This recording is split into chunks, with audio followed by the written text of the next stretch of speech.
Miles knew something was wrong the moment the headlights appeared behind him, silent, steady, and far too close. It was almost midnight when Miles Carter, a 27-year-old delivery driver, finished his last run through the rural backroads. The night was quiet. Fog rolled over the asphalt like ghosts crawling across the ground. He hummed to stay awake until he noticed glowing headlights behind him. At first he thought it was nothing, just another driver heading home.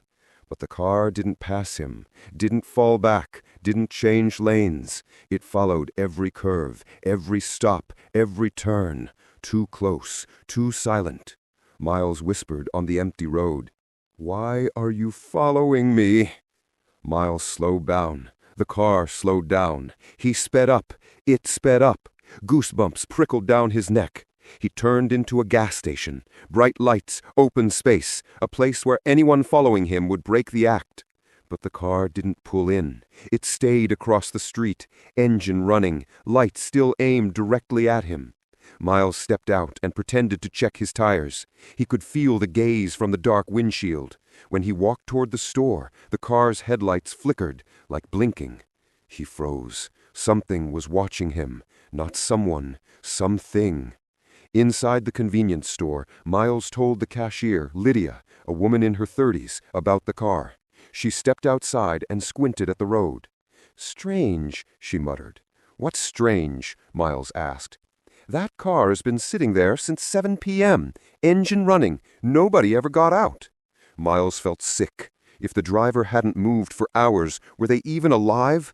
He looked again. The silhouette in the driver's seat was unnaturally still, stiff, watching. Lydia whispered, "You should leave, sweetie. Something feels wrong." Miles drove off again, hoping the car would remain behind. But a minute later, the headlights reappeared, closer than before. He called the police. Static, just static. No bars, no signal. Then the static changed. It formed a whisper. "Miles." He dropped the phone. The whisper didn't come through the speaker. It came from inside the car. Miles turned onto a long forest road where the trees looked like twisted arms stretching overhead. The following car flickered its headlights again. Once, twice, 3 times. A signal, a message, or a ritual.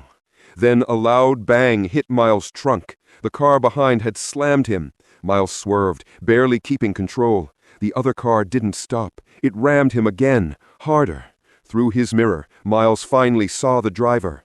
A pale face, eyes like empty holes, head tilted unnaturally to the side, staring at him without blinking. The driver was dead, but still driving. Miles rushed back toward the gas station, but found Lydia waiting outside with a shotgun in hand. "You again?" she whispered. "That car? It followed you back?" Miles nodded shakily. Lydia's face fell. "I've heard stories. A haunted car roams these roads. Anyone who sees it, it doesn't let go." She stepped beside him, voice shaking. "It's not chasing you. It's choosing you." Inside the convenience store, Lydia told the story.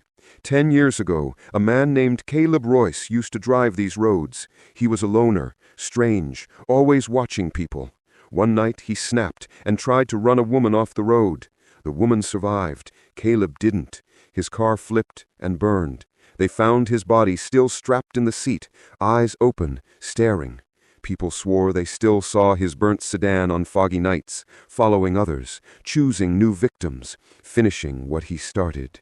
Miles swallowed hard. "So what does it want with me?" Lydia whispered. "To finish the chase." A loud crash shook the building. The sedan had rammed into the gas station wall. The headlights blasted through the broken doorway, blinding them. And from inside the car, the dead driver's head snapped toward them, jaw opening wider and wider. A guttural growl filled the room. The engine revved inside the store. Miles grabbed Lydia and ran out the back door as the sedan smashed through shelves, tires screeching across the tile floor like claws. Miles and Lydia sprinted through the forest behind the station. Branches slapped their faces. The distant roar of an engine grew louder behind them. "How is it driving in the woods?" Miles yelled. "It doesn't need roads," Lydia cried. The headlights cut through the trees like white blades. The engine growled like a living beast. Miles tripped. Lydia pulled him up. But the sedan was gaining, crashing through trees, splintering trunks, burning its headlights into Miles' back. A fallen log blocked their path. Lydia pushed Miles over it first. As she climbed, the car burst through the brush and struck her with the side mirror, sending her crashing into the mud. "Go!" she screamed, but Miles refused. The car reversed, headlights aimed at Lydia, engine roaring. Miles grabbed a thick branch and stood between her and the car, shaking but determined. The sedan revved and charged. Miles swung the branch into the windshield, and for the first time, the ghostly driver flinched. Miles dragged Lydia toward an old wooden lookout tower. They stumbled up the stairs. Below them, the car circled like a predator. Miles noticed fuel cans stacked at the top. A plan formed, a desperate plan. He kicked one down. Gasoline splashed across the roof of the undead sedan. The car screeched like a metal screaming. Then Miles struck a match. Miles dropped the match. Fire erupted instantly, orange flames devouring the car. The driver shrieked. Not human, not animal, something in between. The flames grew brighter. The engine howled. Then, finally, the car exploded in a column of fire. When the smoke cleared, there was nothing left but melted metal and silence. Miles and Lydia sat together until dawn, exhausted, shaking, barely believing they were alive. As morning light crept into the forest, Miles whispered, "It's over, right?" Lydia didn't answer. She stared at the melted metal below, expression heavy, unsure. They limped back to the gas station, the forest eerily silent behind them. Miles got into his car. Lydia gave him a weak smile. "Drive safe," she whispered. For the first hour, everything seemed normal. Clear roads, blue skies, no headlights behind him. But as he passed a long stretch of trees, a dark shape glimmered in his rearview mirror. He frowned, looked closer. A car.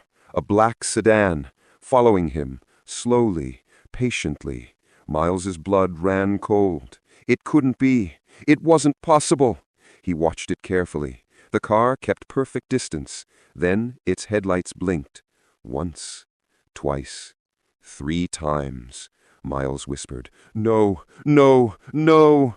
Miles floored the accelerator. His heart hammered, but the sedan behind him didn't chase immediately.